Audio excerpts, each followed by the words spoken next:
আসসালামু আলাইকুম প্রিয় শিক্ষার্থীরা। এজিএস টিউশনের পক্ষ থেকে জানাই অনেক অনেক শুভেচ্ছা ও অভিনন্দন। এজিএস টিউশনের পক্ষ থেকে আমি তোমাদের সাথে আছি আব্দুল গফর মাহমুদ স্যার। আশা করি মহান আল্লাহ তাআলার অশেষ রহমতে তোমরা সবাই ভালো আছো। আলহামদুলিল্লাহ, আমিও তোমাদের দোয়ায় ভালো আছি। বর্তমান দেশের যে ভয়াবহ বন্যা পরিস্থিতি, এই বন্যা পরিস্থিতির শিকার সকল বন্যার্তদের জন্য আমরা মন থেকে দোয়া করি মহান আল্লাহ তাআলা যাতে তাদেরকে খুব তাড়াতাড়ি কোনো একটা ব্যবস্থা করে দেন এবং এই ভয়াবহ অবস্থা থেকে তাদেরকে মহান আল্লাহ তাআলা খুব তাড়াতাড়ি মুক্ত করুক। আমি আমরা প্রত্যেকে আমাদের নিজস্ব অবস্থান থেকে যতটুকু সম্ভব আমরা তাদেরকে সাহায্য করার চেষ্টা করবো ইনশাআল্লাহ, এবং অবশ্যই আমরা তাদেরকে সাহায্য করব।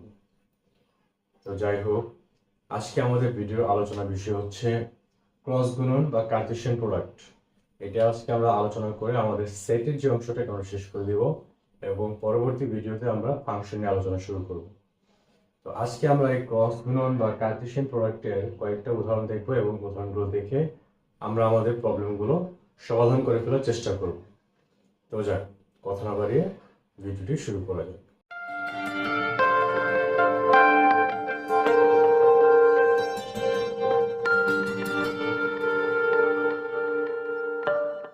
শিক্ষার্থীরা, তোমরা হোয়াইট বোর্ডে একটি অঙ্ক দেখতে পাচ্ছ। প্রশ্নটি হচ্ছে আমাদের P equals to A, Q equals to BC হলে P ক্রস Q এবং Q ক্রস P নির্ণয় করো।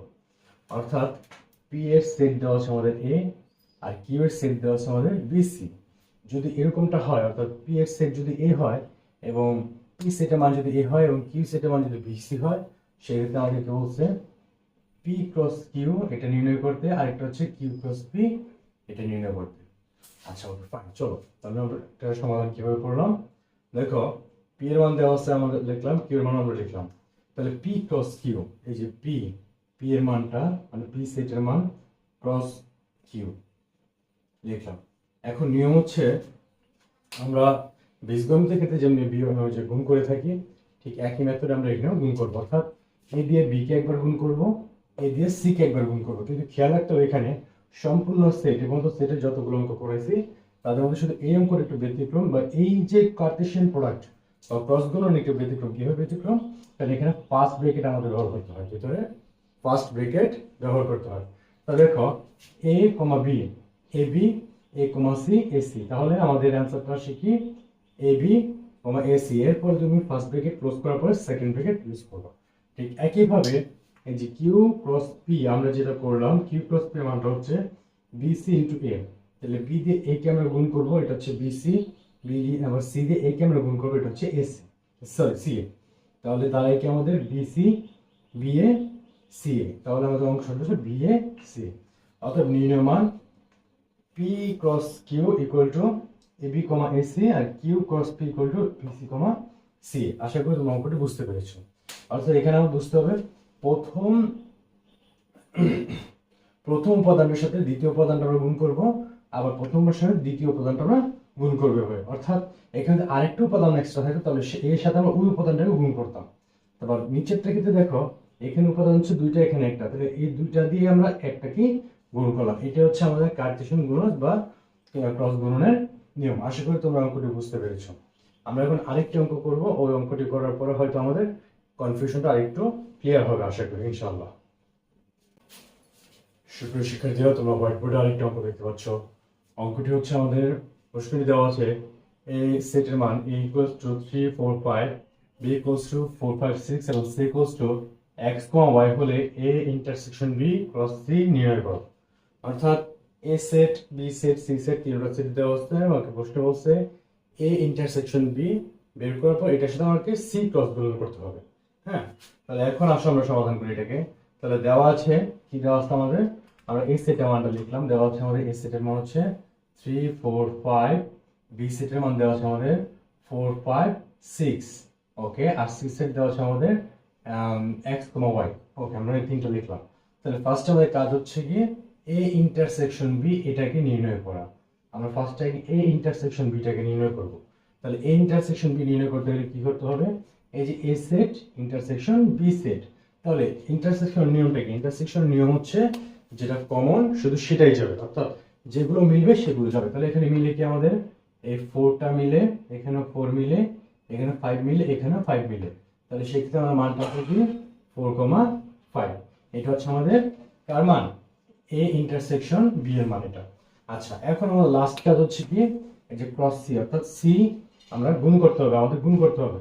তাহলে A intersection B cross C, A intersection B cross C equals to, এই যে এ ইন্টারসেকশন বি এর মান হচ্ছে এটা, আর এই ক্রস সি এর মান হচ্ছে এটা।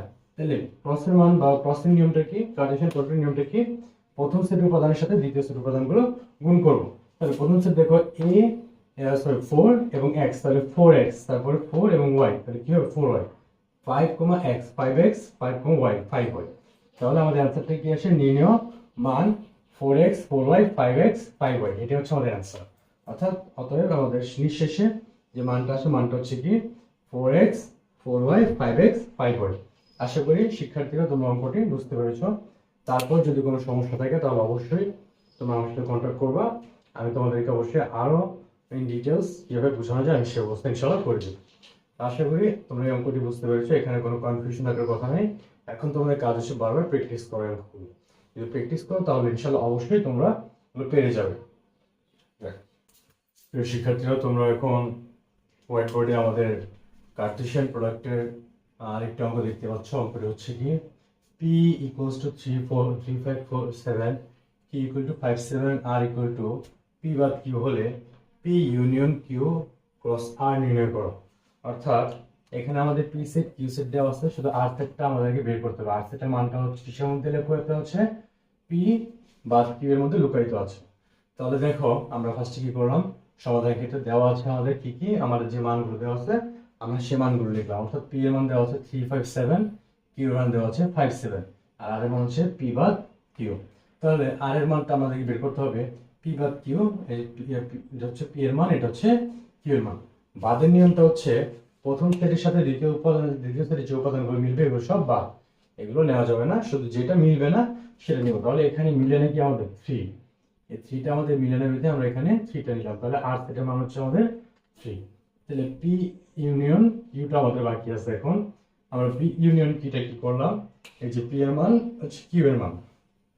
ইউনিয়নের নিয়মটা আসলে তোমাদের তো খেয়াল আছে, ইউনিয়নের নিয়মটা হচ্ছে কমন আনকমন সব, অর্থাৎ কমন এবং আনকমন যা আছে আমরা সব নিব। তাহলে কমন আনকমন সব যদি নেই সেক্ষেত্রে আমাদের মান আসে কি 3 5 7, কারণ এখানেও 5 7 আছে, এখানেও 5 7 আছে, শুধু 3টা আমাদের কমন, সব জায়গায় আমরা 3 5 7টা আমরা নিলাম। এখন আমাদের লাস্ট কাজ হচ্ছে এই যে এটা, যে P union Q cross R, এটা নির্ণয় করতে হবে। তাহলে P union Q cross R equals to 3 5 7 cross 3। তাহলে 3 দিয়ে 3 কে গুণ করলাম 3 3, 3 দিয়ে 5 দিয়ে 3 কে গুণ করলাম 3 5, 7 দিয়ে 3 কে গুণ করলাম 3 7। আশা করি তোমরা অঙ্কটি বুঝতে পেরেছো। সাজিয়ে লিখলে আমাদের অঙ্কটি এরকম আসে যে এই 5 5 3 5 7 3 5 3 7 3। আমরা একটু এখানে একটু কারেকশন করে নিই, আমাদের অঙ্কটি এরকম আসবে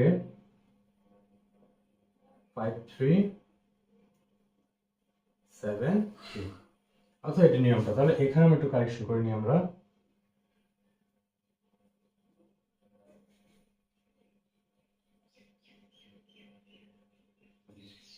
আশা করি তোমরা অঙ্কটি বুঝতে পারছো। তাহলে আমাদের মেইন সূত্রটি হচ্ছে কি, নির্ণয় মান, অতএব নির্ণয় মান আমাদের কি বেরোলো, এই যে 5 3, এই যে 3 3 5 3 7 3, এটা হচ্ছে আমাদের নির্ণয় মান। তাহলে এই যে এটা উত্তর। আশা করি শিক্ষার্থীরা তোমরা অঙ্কটি বুঝতে পেরেছো। তারপর যদি তোমাদের কোথাও প্রবলেম থাকে আমরা অবশ্যই সেই প্রবলেমগুলো নিয়ে বিস্তারিত আলোচনা করব। আশা করি এই অঙ্ক 3টার মধ্যে তোমাদের কোনো সমস্যা নেই, এবং এই 3টা অঙ্ক যদি তোমরা ভালো মতো বুঝতে পারো, আমি বিশ্বাস করি ইনশাআল্লাহ, আমি আল্লাহর মতো বিশ্বাস করি যে তোমাদের কার্টেশিয়ান প্রোডাক্টে কোনো সমস্যা থাকবে না ইনশাআল্লাহ। আর যদি সমস্যা থেকেও থাকে, যদি প্রবলেম হয় অঙ্ক করতে গেলে, তাহলে অবশ্যই তোমরা স্ক্রিনশট নিয়ে আমার সাথে যোগাযোগ করার যে মাধ্যম আছে সেখানে তোমরা এটা শেয়ার করে দিবা, এবং আমার ফেসবুক পেজ, ফেসবুক গ্রুপ, আমার ফেসবুক প্রোফাইল, তারপরে আমার ইউটিউব চ্যানেল, এইগুলোর মধ্যে যেখানে তুমি সুযোগ হয় তুমি সাবমিট করে দিবা। আমি অবশ্যই সেটাকে আবার পুনরায় পর্যালোচনা করে তোমাদেরকে বুঝিয়ে দেওয়ার চেষ্টা করবো। তো আশা করি তোমরা অঙ্কটি বুঝতে পেরেছো, এখানে তোমাদের কোনো সমস্যা থাকার কথা নয়। তো প্রিয় শিক্ষার্থীরা, এতক্ষণ আমরা কার্টেশিয়ান প্রোডাক্ট বা ক্রস গুণন অঙ্কগুলো দেখেছি। আজকে আমাদের অঙ্ক এই পর্যন্তই। আমরা ইনশাল্লাহ আগামী ক্লাসে ফাংশন অন্বয় বা ফাংশনগুলো দেখানোর চেষ্টা করব। অর্থাৎ ফাংশন কিভাবে নির্ণয় করতে হয় বা এর নির্ণয় পদ্ধতিগুলো কি কি, বেসিক যে আলোচনা আমরা সেটা ইনশাল্লাহ অবশ্যই করব। তো ভিডিওটি বিন্দুভাবে স্কিপ না করে সম্পূর্ণ ভিডিওটি দেখার অনুরোধ রইল, এবং যারা এখন পর্যন্ত আমার চ্যানেলটি সাবস্ক্রাইব করেনি আজই সাবস্ক্রাইব করে ফেলবে এবং পাশে থাকা বেল আইকনে ক্লিক করে দেবে, যাতে পরবর্তীতে যে ভিডিওগুলো দেওয়া হয় সেগুলিতে সরাসরি পৌঁছে যায় তোমাদের নিকটে। ভিডিও শেষ করার আগে তোমাদের কাছে আরেকটি রিকোয়েস্ট, এই যে দেশের ভয়াবহ বন্যা পরিস্থিতি, তোমরা সবাই সবার অবস্থান থেকে যে যতটুকু পারো সবাই সবাইকে সাহায্য করবা। ইভেন আমার যে ফান্ড আছে এই ফান্ডের টোটাল কন্ট্যাক্ট লিস্ট আমি তোমাদেরকে দিয়ে দিব, তোমরা এখানেও আর্থিকভাবে সাহায্য করতে পারো। এই সম্পূর্ণ ফান্ডটা আসুনা ট্রাস্ট ফাউন্ডেশনে চলে যাবে, বা এই সম্পূর্ণ কালেক্ট করা যে অর্থ বা অনুদান এটা আমাদের বাংলাদেশের খুব প্রসিদ্ধ একটা ফাউন্ডেশন আসুনা ফাউন্ডেশনে এটা ডোনেট করে দেওয়া হবে। ইভেন এ পর্যন্ত অনেকবার ডোনেট করা হয়েছে এই লাস্ট কয়েকদিন। তো এখন ইনশাল্লাহ তোমাদের উপর আস্থা যে তোমরা ইনশাল্লাহ এই কাজটা করবে। তো যাই হোক, পরিশেষে সকল বন্যার্থীদের জন্য দোয়া করে যাতে আল্লাহ তাআলা তাদেরকে সুস্থ সবল রাখুক এবং তাদেরকে ভয়াবহ বিপদ থেকে উদ্ধার করুক। এবং আমিও তোমাদের জন্য দোয়া করি, আমার মন থেকে দোয়া করি, এবং তোমরা আমার জন্য দোয়া করবে। পরিশেষে সব মহান আল্লাহ তাআলার কাছে সকলের জন্য দোয়া করে এই ভিডিওটি এখানে শেষ করছি। আসসালামু আলাইকুম রহমতুল্লাহি ওয়া বারাকাতুহু।